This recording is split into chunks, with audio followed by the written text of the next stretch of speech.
Hello, history scholars. It is Miss Gooding, and today I'm going to talk a little bit about the Abrahamic faiths and religions. And before we get started, though, I want to remind you that just because we're talking about religion in school does not mean that I am telling you what to believe or judging you or your family's faith in any way, shape, or form.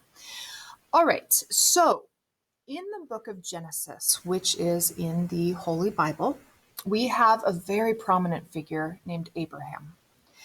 Abraham was the one that made a covenant with God. He was given the promised land, and that promised land is now Israel.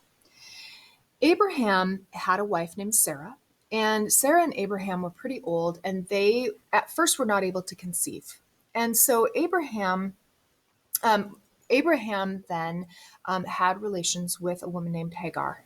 And Hagar was one of Sarah's servants. Okay, so Abraham and Hagar ended up giving birth to Ishmael. And later on in their lives, Abraham and Sarah then were able to have a son. And they were both really surprised because they were so old and, late in life. But anyway, they were able to have a son, and the son's name was Isaac. You can see from this chart that Isaac and Ishmael were the fathers, basically, of two dominant branches of religions. And from Isaac's line comes Judaism, and from Ishmael's is Islam. So I'm going to spend a little bit of time on the left-hand side talking about more of the Isaac kind of Judaism, Christianity for a second. So we have Abraham is the father, Isaac is one of his sons, he is the son of Sarah as well. And this group or this tribe ends up creating the faith of Judaism. Okay, and as we know, and I'm going through this really, really quickly, and I know a lot of you probably know a lot more than what I'm covering in this video, which is great. But again, I'm trying to keep it simple just so that we all have an overview and a general understanding. But after the birth of Christ and his death, there was then a group of people that had believed in Judaism that branched off and created a new faith called Christianity. Once Christianity was established, then it divided into Roman Catholicism, and then we have the Eastern Orthodox.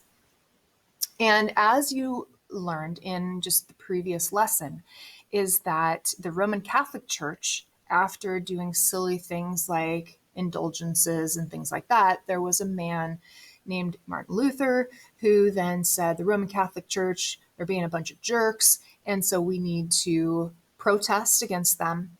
And so then off of Roman Catholicism, there was the Protestant faith. And so the Protestant faiths are like Lutheranism, we have Baptist, Methodist, etc. Okay, so anything that really branched away from the Roman Catholic faith.